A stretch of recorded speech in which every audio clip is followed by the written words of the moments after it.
इस्राएली वजीर आजम नेतन्याहू मर चुका है, जहन्नुम वासिल हो चुका है। पाकिस्तान क्या, दुनिया भर के सोशल मीडिया के ऊपर इस वक्त ये खबर गर्म है और कुछ लोगों का कहना है कि वो मर चुका है और उसकी AI based fake deep fake videos भी दुनिया के सामने लेकर आ रहे हैं। और कुछ लोगों का कहना है कि वो मरा नहीं है पर कोमा में है और उसके हवाले से वो हॉस्पिटल की सिक्योरिटी की वीडियोस भी दुनिया के सामने शेयर कर रहे हैं। वेल, कहानी है क्या, इसको समझने के लिए पहले ये समझते हैं कि पॉसिबिलिटी अपनी जगह मौजूद है और उसकी वजह यह कि नेतन्याहू की इस हफ्ते में मुलाकात होनी थी यूएस के एक एनवॉय के साथ ताकि जंग को डिस्कस किया जाए, कुछ फैसले लिए जाएं, लेकिन वो मुलाकात इस्राइल ने कैंसिल कर दी।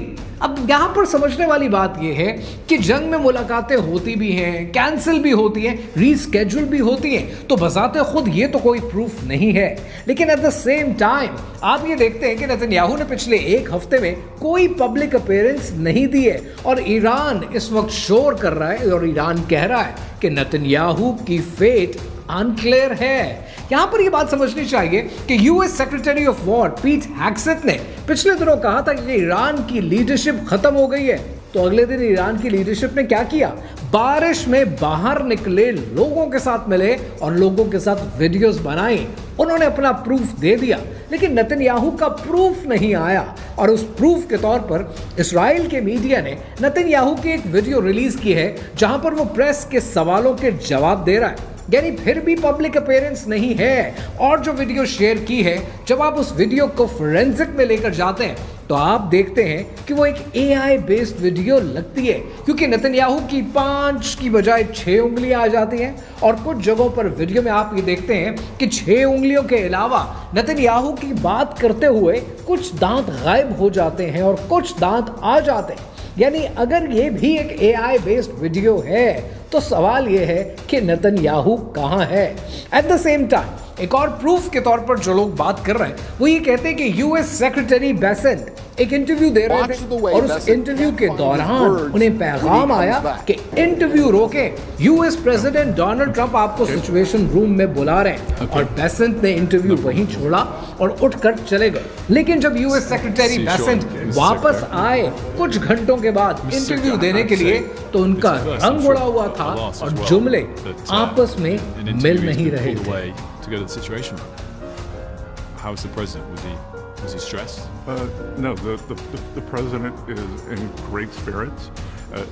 The Iranian mission is proceeding well ahead of schedule, and I have to tell you, that I've a teenager who's considering. इसी दौरान इस्राएली हुकूमत ने एक ट्वीट की नेतन्याहू के बारे में और उन्होंने ये लिखा कि नेतन्याहू की फेट के बारे में बहुत सी बातें की जा रही है जो कि अनकन्फर्म्ड है और राब्ता कायम करने की कोशिश की जा रही है। और फिर चंद ही लम्हों के अंदर उस ट्वीट को डिलीट कर दिया गया। इस वजह से लोगों का शक और पड़ता है कि आखिर नेतन्याहू है कहां, कहानी क्या है, आइए समझते हैं।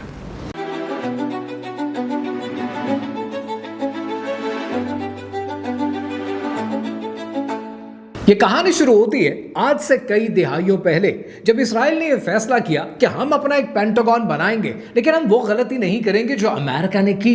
हम अपना पेंटागन जमीन के ऊपर नहीं, हम अपना पेंटागन जमीन के नीचे बनाएंगे।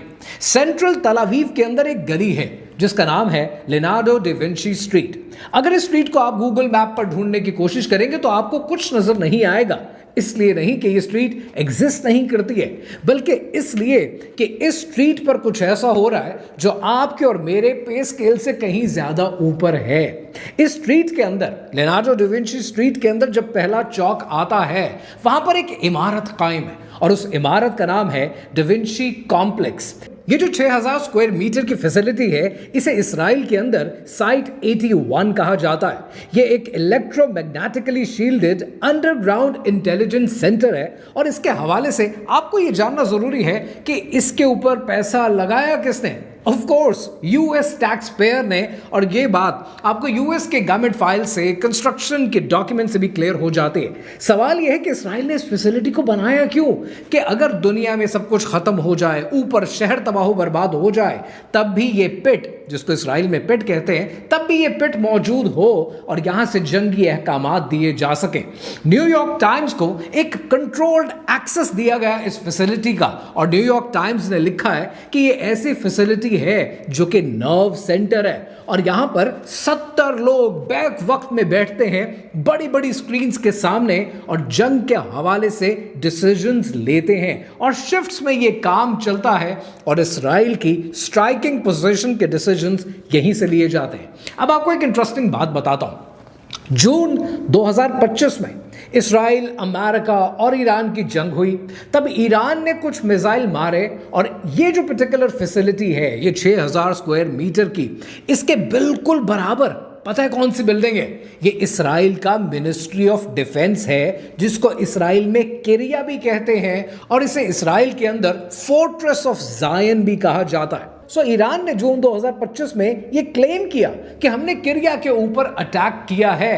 खामोशी, इस्राइल की तरफ से मुकम्मल खामोशी हुई, और फिर कुछ दिनों के बाद जेरूसलम पोस्ट ने रिपोर्ट किया कि हाँ, किरिया के ऊपर भी अटैक हुआ है, और उसके बाद से इस्राइल ने इस स्ट्रीट के सारे इमेजेस गूगल पर लाने से इनकार कर दिया, कैमरास बंद कर दिए, स्ट्रीट को कॉर्डन ऑफ कर दिया, और साथ ही अनाउंस किया कि प्राइम मिनिस्टर हाउस को रेनोवेशन की जरूरत है, हम अभी रेनोवेशन का काम कर रहे हैं। आप रेनोवेशन का काम कर रहे थे, या फिर आप अपने किरिया की और इस साइट 81 की मुरम्मत कर रहे थे? अब यहां समझने वाली बात पता है क्या है? समझने वाली बात यह है कि जब से इस साल इस्राइल, अमेरिका ने ईरान के ऊपर हमला किया है, ईरान एक एक हमले को रिपोर्ट कर रहा है। ईरान कहता है कि मैंने 27 अमेरिकन एयर बेसिस पर हमला किया है। ईरान कहता है कि मैंने 7 एयर डिफेंस सिस्टम्स को, रेडार सिस्टम्स को तबाह बर्बाद किया है। ईरान कहता है कि मैंने बेन गुरियन एयरपोर्ट पर हमला किया है, और ईरान ने यह भी कहा है कि मैंने अपना top of the line Khyber शिकन मिसाइल, जो 2000 किलोमीटर दूर जाकर मारता है, वो किरिया पे चलाया है, यानी इसी साइट पर, साइट 81 पर चलाया है। तो पॉसिबिलिटी तो बनती है कि बेन गुवीर जैसे या बेंजामिन नेतन्याहू जैसे जो डिसीजन मेकर्स हैं, वो इस साइट 81 में मौजूद थे, और शायद वो अब नहीं रहे। अब यहां पर सवाल यह बनता है कि क्या नेतन्याहू वाकई मर चुका है या नहीं? To be honest with you, I don't know. ये भी हो सकता है कि ये इस्राइल की एक आर्ट ऑफ वॉर हो, एक स्ट्रैटेजी हो, बट हु नोज़, दिल्ली दूरस्थ। यहां इस वक्त मेजर सवाल यह है कि अगर नेतन्याहू मर गया है, या अगर गायब है, कोमा में है, नहीं मरा है, इस वक्त अमेरिका के पास, डोनाल्ड ट्रंप के पास क्या ऑप्शंस बचते हैं? इस वक्त डोनाल्ड ट्रंप के पास सिर्फ 2 ऑप्शन बचते हैं।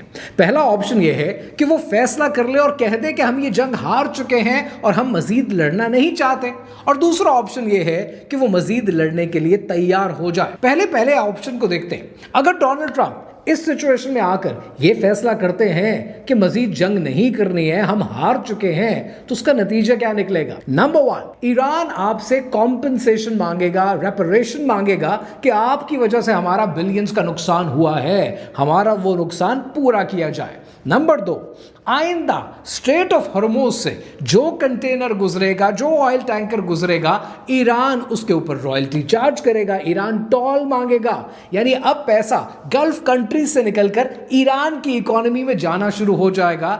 अभी तक तो गल्फ कंट्री से पैसा निकल के अमेरिका जाया करता है, यानी वो इन्वेस्टमेंट जो अमेरिका के स्टॉक्स में होती है, एआई के स्टॉक्स में होती है, वो होनी बंद हो जाएगी, वो पैसा ईरान शिफ्ट होगा। तो अगले 5 से 10 साल के अंदर ईरान में ग्रोथ आ जाएगी, ईरान तरक्की करना शुरू हो जाएगा, और ऑलरेडी एनर्जी कॉरिडोर भी चलाता होगा, एनर्जी प्रोड्यूस भी करता होगा। और ये बात ना अमेरिका को हजम होने वाली है, ना इसराइल को हजम होने वाली है। और जब ऐसा होगा तो अमेरिका की इकोनॉमी बैठना शुरू हो जाएगी। जब अमेरिका की इकोनॉमी बैठेगी तो अमेरिका में क्या होगा? अमेरिका में लोग सड़कों पर आएंगे, रेवोल्यूशन ले आएंगे, और ट्रंप को या इम्पीचमेंट के जरिए या मिड टर्म इलेक्शन के जरिए मुंह की खानी पड़ेगी। अब दूसरा ऑप्शन क्या है?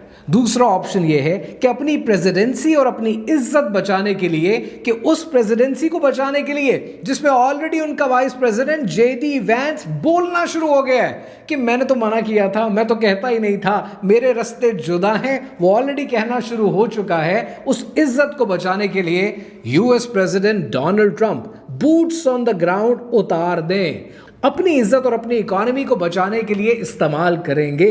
तो यहां पर यह जानना जरूरी है, शायद उनको यह ऑप्शन ज्यादा कबूल होगी, क्योंकि कहते हैं कि revolution at home is worse than a war abroad. तो शायद अमेरिका ये वॉर अब्रॉड खेलने की कोशिश करेगा, लेकिन अगर America boots on the ground उतारता है तो उस पर ईरान का एक ही जवाब है, जो कि ईरान के foreign minister Abbas Araghchi already कह चुके हैं। We are waiting for them. Netanyahu बचे या ना बचे, Donald Trump boots on the ground उतारें या ना उतारें, लेकिन एक बात इन सब में बिल्कुल क्लियर है, और वो ये कि ये जंग अभी थमने वाली नहीं है।